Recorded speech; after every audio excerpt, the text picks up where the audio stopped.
Sir, may we get your comment on the Chinese embassy saying they could not be intimidated, they will also not be silenced? Sa Natural mga lang naman resolution. yun. Natural lang yun. Siyempre. Hindi natin pwede pang hawakan kung ano yung sasabihin. Importante kung ano yung sasabihin natin. Dapat sumunod tayo kung ano yung sinasabi ng Pangulo. Firm daw pero diplomatic, hindi bastos. Pero ang kiniklaim nila, yung daw ilang senador ang binabastos sila sa plenary.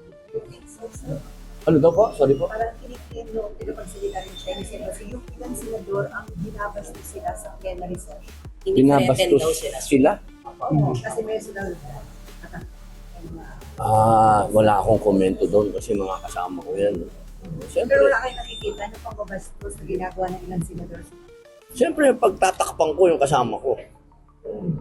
Sir, Bakit naman ako kakampi doon sa mga dayuhan? Siyempre, doon ako sa kasama. may So call, sir, how should we treat them as a guest knowing na nakikipagsagutan sila, sir? Firm and diplomatic. Yan ang sabi ng Pangulo. Siya ang author dapat ng foreign policy natin. Susunod tayo sa kanya. Huwag tayong maging bastos.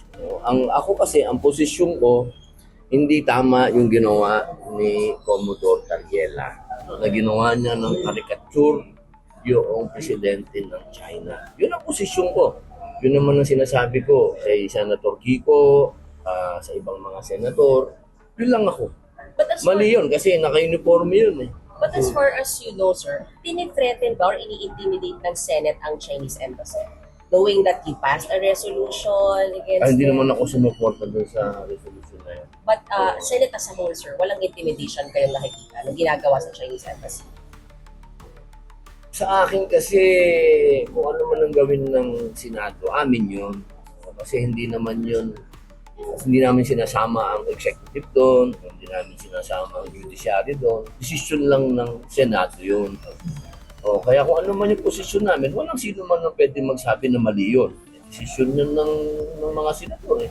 Pero ako, personal ako, hindi ako kasama doon sa resolution na yun. Kasi nga, ang gusto ko tanggalin yung sinasabi na sinusuportahan si Tariela. Sir, first na lang, according to Senator Ping Lacson, iniipot na daw sa minority at sa majority na member ng Blue Ribbon yung committee report. Nabasa niyo na ba kung meron na ba kayo? Sir, kung pipir na ba kayo, sir? Meron kasi kaming minority report eh. Hindi dahil sa hindi ko sinusuportahan si Senator Ping Lacson. Siyempre, alam naman ng lahat na minority ako. So, siyempre, ang susuportahan ko yung minority report. So you will not sign the... Ay, siguro naman understood na ko yun. Pero nabasa niyo na, sir. Nabasa niyo na. Yung Parehong revised. makapal yun eh, ganun kakapal eh. Pero siyempre, akin na lang muna yung nabasa ko doon. Thank you, sir. Sir, salamat. Paano magka-preliminary investigation na lang kung hindi na charges? Ayaw pa rin. Tahimik na lang ako dyan. Hayaan na natin yung majority ang sumagot. Kasi siyempre, meron kami sarili, minority. Sir, napagkasundo ba ng minority block yan na hindi kayo pipirma sa Blue Ribbon report? O hindi, o sarili mo yan? Siyempre, kailangan solid kami sa minority, di ba? Kung ano yung desisyon ng aming minority floor leader, susunod kami. So as far as you know, hindi kayo pipirma po. Yun ang sabi ng aming minority floor leader. Walang pipirma sa minority. Well, meron naman kaming sa amin, kung gusto mong pumirma, di pumirma ka. Pero ako, susunod ako kay Alan. Sabi ni San Alan, walang pipirma for minority. Minority report. You will insist on it, kumbaga, you'll stand by it, the minority report. Pumirma kami dun. Pero sir, pwede kinunod daw kung meron dun sa committee report ng Gideon, halimbawa resolution, amendment, or kaya... Kapag sinabi ni Alan, Okay.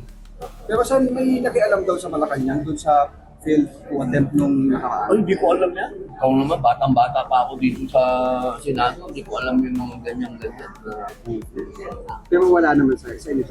Well, hindi pa kasi ako siguro umaabot doon sa estado na kailangan nila akong i-advise. New pipe lang. Hindi pa naman din ako ang... Pero solid, solid Duterte pa kayo. Siyempre, Walang Obvious kumakausap sir na lilipat kayo sa majority. May kumakausap po. Paano naman kami lilipat? Nandun yung... Ikaw naman, boss. nandun sila Risa, nandun si Kiko, nandun si Bam. Politically, hiwalay kami. Paano naman kami nilipat doon? Wala kaming personal issues, pero magkaiba kami ng naratibo sa politika. Thank you. Sir, thank you. Thank you, sir. Salamat. Thank you, sir. Bye po.